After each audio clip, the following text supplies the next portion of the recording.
हरे कृष्ण। सत्यम परम धीमहि। श्रीमद् भगवद गीता एक मार्गदर्शक। भगवान श्री कृष्ण जिस तरह से एक एक श्लोक के माध्यम से हमें संदेश दे रहे हैं, हमें ज्ञान दे रहे हैं, हमें क्या करना चाहिए, क्या नहीं करना चाहिए, इस सब के बारे में हमें समझा रहे हैं। आज का श्लोक है द्वितीय अध्याय 34वां श्लोक। अकीर्ति च अपि भूतानि कथयिष्यन्ति ते व्ययाम् संभावितस्य च अकीर्तिर्मरणादतिरिच्यते। भगवान अर्जुन को कह रहे हैं, समझा रहे हैं।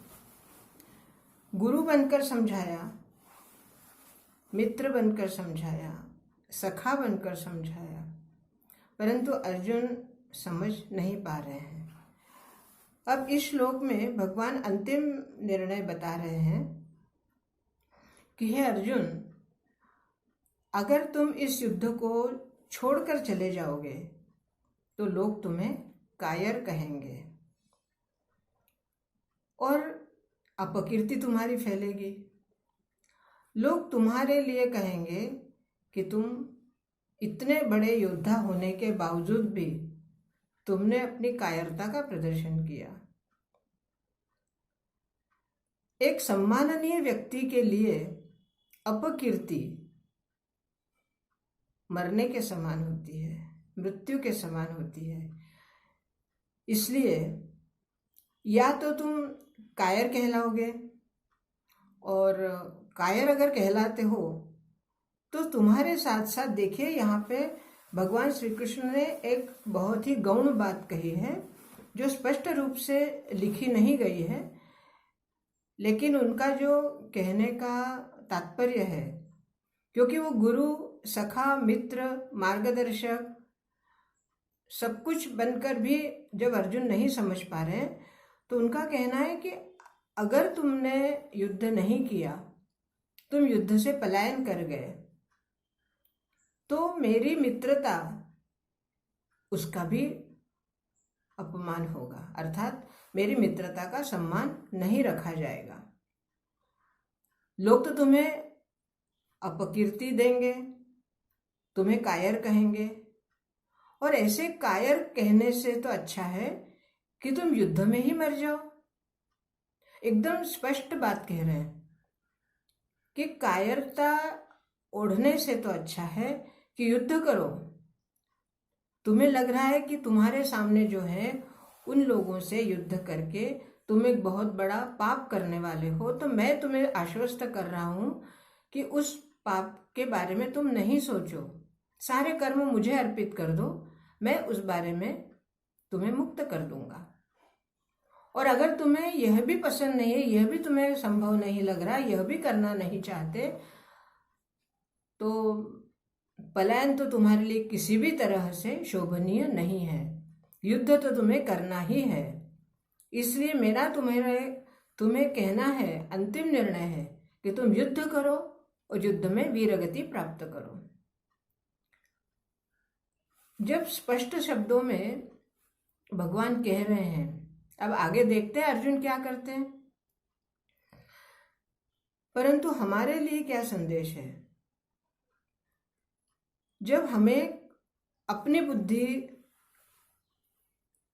या हम अपनी बुद्धि से काम नहीं कर पाते, या हम नहीं समझ पाते कि हमें क्या करना है, क्या नहीं करना है, और हम अपने गुरु से या अपने मित्र से या अपने कोई सलाहकार से सलाह लेते हैं, तो उसकी सलाह को हमें मानना चाहिए।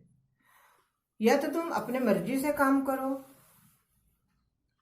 या फिर अगर सलाह ली है तो जो सामने वाला सलाह दे रहा है उसके अनुसार काम करो। भगवान श्री कृष्ण यही कह रहे हैं कि तुम एक तरफ मुझे गुरु मानते हो, एक तरफ मुझे सखा मानते हो, मित्र मानते हो, और मेरा कहना नहीं मान रहे, जबकि मैं तुम्हें पूरी तरह से आश्वस्त कर रहा हूं कि तुम्हारे सभी कर्म मुझे अर्पित कर दो, मैं उन कर्मों की जिम्मेदारी लेता हूं। देखिए, जब भी हमारे सामने इस तरह से असमंजस की परिस्थिति उत्पन्न होती है, तब हमें, अगर हम अपनी बुद्धि से काम नहीं कर पा रहे हैं, तो अगर हमें कोई कह रहा है कि भाई आप ये कर लो, बाकी जिम्मेदारी मेरी है, तो कुछ समय के लिए तो भी उसके ऊपर विश्वास करना पड़ेगा ना। अगर आप उसको पूरी तरह मानते हो, आप उसके ऊपर पूरी तरह समर्पित हो, तो अगर वो जीने के लिए कह रहा है तो जी लीजिए, अगर वो मरने के लिए कह रहा है तो मर लीजिए। लेकिन ये बात निश्चित है कि जिसके ऊपर हम भरोसा करके काम करते हैं, अर्थात भगवान के आश्वासन पे, भगवान के कहने पर, भगवान के शब्दों पर जब हमारा पूर्ण भरोसा होता है, तो हमें ये सोचने की जरूरत ही नहीं है कि हम ये करें या ना करें। अब भगवान स्पष्ट रूप से कहते हैं डू और डाई, या तो करो या मरो, या तो तुम करके कीर्ति ले लो, अपकीर्ति से तो मरना अच्छा है। बस यही बात हमारे जीवन में भी लागू पड़ती है।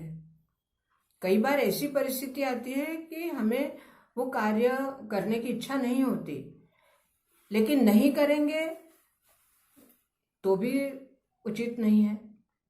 ऐसे में कार्य कर ही देना चाहिए। भगवान का नाम लीजिए, उस कार्य को संपन्न करिए और उस कार्य को करने के बाद भगवान को समर्पित कर दीजिए। जब हम अपने किए कर्म को भगवान को समर्पित कर देते हैं, तो हमारा उन कर्मों के ऊपर कोई भी अधिकार नहीं रहता।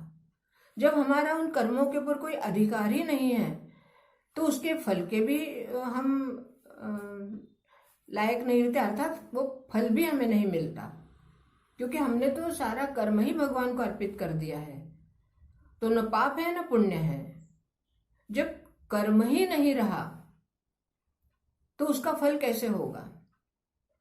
और हमारे जीवन में अगर हमने ये सिद्धांत अपना लिया, भले ही हमारे जीवन में कोई गुरु ना हो, भले ही हमारे जीवन में कोई मार्गदर्शक ना हो, या कोई हमारा मित्र या हमारा कोई सखा या कोई सलाहकार ना भी हो, तब भी हम अपने कर्मों को, जो भी भगवान, जिस भगवान को भी हम मानते हैं, क्योंकि वस्तुतः भगवान एक ही है, ईश्वर एक ही है, उसके रूप अलग अलग हैं।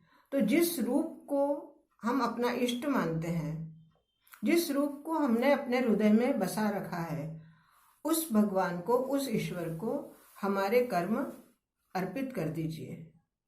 जब हम अपने कर्म उनको अर्पित कर देते हैं, तो हम उस कर्म से परे हो जाते हैं। उन कर्मों पर अपना कोई भी अधिकार नहीं रहता, और ना ही उस कर्मों का जो प्रभाव है, उस प्रभाव से भी हम मुक्त रहते हैं।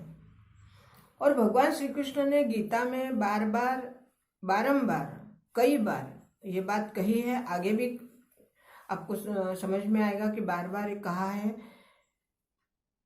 कि कर्म करो, लेकिन कर्म करने के बाद मुझे अर्पित कर दो।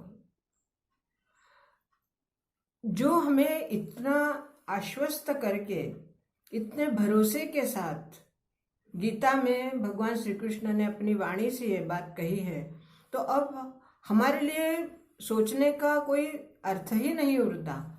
हम पूरी तरह हमारे कर्म को भगवान को अर्पित कर सकते हैं, करना भी चाहिए। और आज भी, इस युग में भी, जबकि भगवान आज प्रत्यक्ष रूप में हमारे सामने नहीं है, लेकिन अनुभव, जो लोग वास्तव में इस तरह से भगवान के चरणों में अपने कर्मों को अर्पित करते हैं, और इतिहास गवाह है कि कई ऐसे संत हो गए, कई ऐसे तपस्वी हो गए, कई ऐसे गृहस्थ भी हो गए, जिन्होंने अपने कर्मों को भगवान के चरणों में अर्पित कर दिया और वे कर्म से मुक्त हो गए।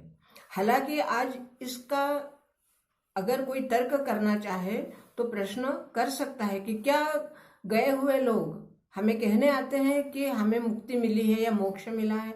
बिल्कुल नहीं, कोई हमें कहने नहीं आता और ना ही आ सकते हैं।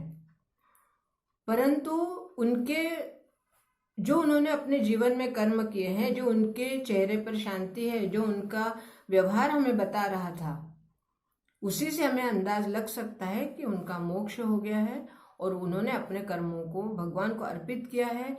इसीलिए आज उनकी आत्मा परमात्मा में लीन हो चुकी है। भगवान का संदेश बार बार हमें यही देता है कि कर्तव्य करो और कर्तव्य कर्म अपने धर्म से करो और उस कर्तव्य कर्मों को धर्म से करने के बाद मुझे अर्पित कर दो। आज के लिए इतना ही। अगला श्लोक कल के वीडियो में लेंगे।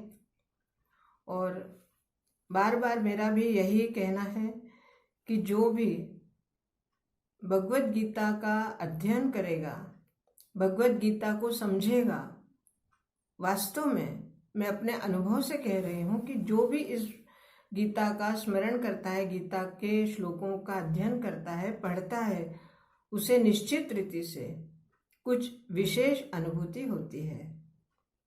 मेरे इस चैनल को सब्सक्राइब करिए, लाइक करिए, शेयर भी करिए।